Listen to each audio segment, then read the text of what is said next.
महाभारत युद्ध में कर्ण अर्जुन अंतिम युद्ध के दिन कर्ण अर्जुन पर भारी पड़ रहे थे। लगातार अर्जुन कर्ण से हार रहे थे। अर्जुन के चलाए हुए सारे अस्त्र को कर्ण नष्ट करते जा रहे थे और इसलिए महाबली भीम और भगवान श्री कृष्ण को बारंबार अर्जुन को प्रोत्साहित करना पड़ रहा था। ऐसी नौबत आ गई थी, अर्जुन ठंडे हो रहे थे। इसके बाद क्या होता है, कितने अस्त्र दोनों ने एक दूसरे पर चलाए थे, आज हम जानेंगे। उस भीषण युद्ध के एक एक बाणों का लेखा जोखा आगे क्या हुआ था जब कर्ण अर्जुन के सारे अस्त्र नष्ट करते जा रहे थे। जब अर्जुन को कर्ण का कोई तोड़ नहीं मिला, इसलिए अर्जुन ने ब्रह्मा जी को नमस्कार करके ब्रह्मास्त्र को प्रकट किया, लेकिन कर्ण ने साधारण बाणों की वर्षा से ही अर्जुन के ब्रह्मास्त्र को नष्ट कर दिया। अर्जुन के ब्रह्मास्त्र को कर्ण के द्वारा नष्ट हुआ देखकर वहां उपस्थित सभी अचंभित हो गए थे इस असंभव सी घटना को देखकर। हालांकि सिर्फ भगवान कृष्ण जानते थे वो साधारण दिखने वाले बाण साधारण नहीं थे जिसने ब्रह्मास्त्र को शांत किया था। तब बलवान भीमसेन फिर क्रोध से भर गए थे और अर्जुन से बोले, अर्जुन तुम दूसरे किसी महान श्रेष्ठ अस्त्र का प्रयोग करो। भीम की बात सुनकर अर्जुन ने दूसरे दिव्यास्त्र का प्रयोग किया और बाणों द्वारा संपूर्ण दिशाओं को आच्छादित कर दिया। अर्जुन के छोड़े हुए 10,000 बाणों ने क्षण भर में कर्ण के रथ को आच्छादित कर दिया।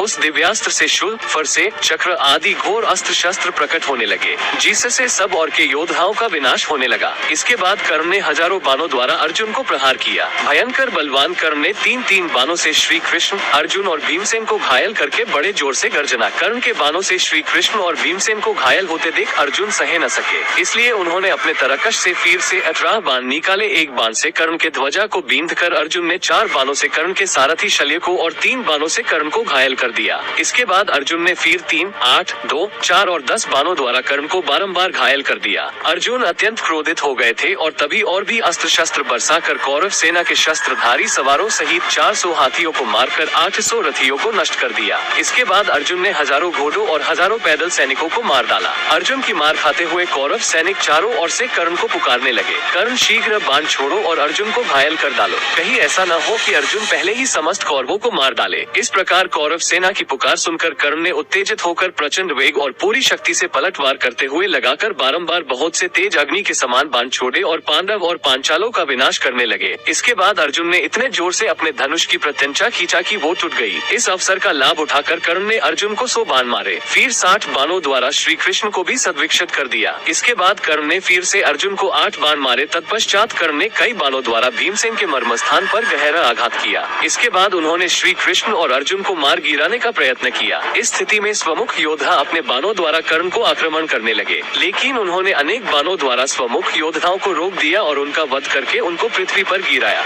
इसके बाद पांचाल योद्धा कर्ण और अर्जुन के बीच में आ पहुंचे, लेकिन कर्ण ने अपने बाणों द्वारा उनको भी मार गिराया। इससे कर्ण की भारी विजय समझकर कौरव सैनिक सिंहनाद करने लगे। उन सब ने यही समझा कि इस युद्ध में श्री कृष्ण और अर्जुन कर्ण के वश में हो गए हैं। तब कर्ण के बाणों से जिनका अंत सद्विक्षित हो गया था वो अर्जुन शीघ्र ही गांडीव में प्रत्यंचा चढ़ा दिया और कर्ण के चलाए हुए बाणों को छीन नभीन करके कौरवों को आगे बढ़ने से रोक दिया। इसके बाद अर्जुन ने कर्ण के दस्ताने पर आघात किया और बाणों का जाल फैलाकर वहां अंधकार कर दिया। फिर कर्ण शैल्य और समस्त कौरवों को अपने बाणों से घायल कर दिया। तत्पश्चात अर्जुन ने फिर से 10 बाण मारकर शैल्य को गहरी चोट पहुंचाई और उनके कवच को छीन भीन कर डाला। इसके बाद कर्ण को 12 और 7 बाणों से घायल कर दिया और जिनके बाण द्वारा कर्ण के सारे अंग विदीर्ण हो गए और मानो कर्ण खून से नहा उठे। इसके बावजूद कर्ण ने इंद्र के समान पराक्रमी अर्जुन को 3 बाणों से वीर डाला और श्री कृष्ण को मार डालने की इच्छा से उन्हें 5 बाण मारा और श्री कृष्ण के कवच को विदीर्ण कर दिया। कर्ण के बाणों द्वारा श्री कृष्ण को घायल हुआ देख अर्जुन क्रोध से प्रज्वलित हो उठे। अर्जुन ने प्रज्वलित बाणों द्वारा कर्ण के मर्मस्थान में गहरी चोट पहुंचाई। अर्जुन के बाणों से प्रेरित होकर कर्ण दुख से विचलित हो उठे, लेकिन मन में धैर्य धारण करके रणभूमि में डटा रहा। जिसके बाद अर्जुन ने इतने बाण छोड़े कि उससे सूर्य की प्रभा कर्ण का रथ और सब कुछ ढक गया। तत्पश्चात अर्जुन ने कौरव पक्ष के 2000 वीरों को मार डाला। इतने में जो बच गए थे वो कर्ण को छोड़कर वहां से भाग गए। कौरव सैनिक को भागते देखकर भी कर्ण को तनिक भी दुख नहीं हुआ। उन्होंने पूरे हर्ष और उत्साह के साथ ही अर्जुन पर धावा किया। इसके बाद अर्जुन कर्ण को मारने के लिए जिस अस्त्रों का प्रयोग करते उसे आकाश में ही कर्ण अपने भयंकर बाणों द्वारा काट डालते थे। कर्ण अपने अमोघ विजय धनुष से भगवान परशुराम का दिया हुआ अथा बाण अस्त्र का प्रयोग किया और बाणों की वर्षा करके अर्जुन के छोड़े हुए अस्त्र को धूल में मिला दिया। जैसे 2 हाथी अपने भयंकर दांतों से एक दूसरे पर चोट करते हैं, उसी प्रकार कर्ण और अर्जुन एक दूसरे पर बाणों का प्रहार कर रहे थे। युद्ध में कभी कर्ण अर्जुन पर भारी पड़ता था तो कभी अर्जुन कर्ण पर भारी पड़ रहे थे। जब अर्जुन ने अपने बाणों से कर्ण को सद्विक्षित कर दिया, तब कर्ण ने सर्पमुख बाण का प्रयोग करने के बारे में सोचा। कर्ण अर्जुन को मारने के लिए ही इस अस्त्र को सुरक्षित रखा था और सदा इसकी पूजा करते थे। कर्ण के उस बाण में अर्जुन से बदला लेने की भावना से भयंकर विषधर नाग अपने योग बल से घुस गया था। इस बारे में कर्ण कुछ नहीं जानते थे। उस प्रज्वलित भयानक सर्पमुख बाण को कर्ण ने अपने अमोघ धनुष पर रखा और कांत खींचकर अर्जुन की ओर संधान किया।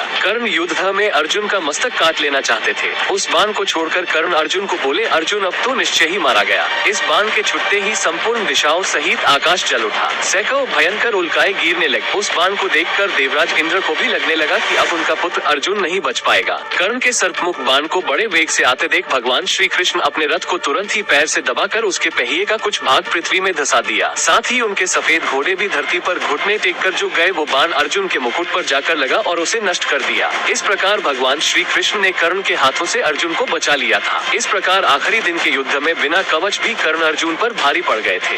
दोस्तों, कर्ण अर्जुन के आखिरी दिन के युद्ध का वृतांत आपको कैसा लगा जरूर बताइए। आपके अनुसार कौन किस पे भारी पड़ा था? महाभारत की कई अनकही कहानियां हैं जिसे जानने के लिए हमारी चैनल को सब्सक्राइब कीजिए। धन्यवाद।